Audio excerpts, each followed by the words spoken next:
Hepatitis हेउछि यकृत बा liver को आक्रांत करुथिबा एक भूताणु जनित रोग। हेपाटाइटिस ए ओ ई जल द्वारा एवं हेपाटाइटिस बी सी ओ डी रक्त द्वारा संक्रमित होइथाय।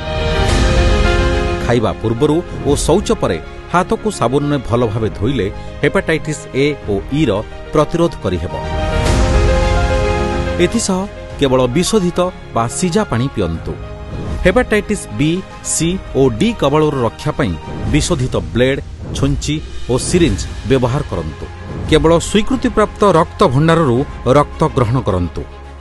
असुरक्षित यौन संपर्करू दूरे रुहंतु। हेपाटाइटिस संदेह हेले अपेक्षा किंबा अवहेला करंतु नाही। एहार परीक्षा और चिकित्सा समस्त जिला मुख्य चिकित्सालय रे बिना मूल्य रे उपलब्ध।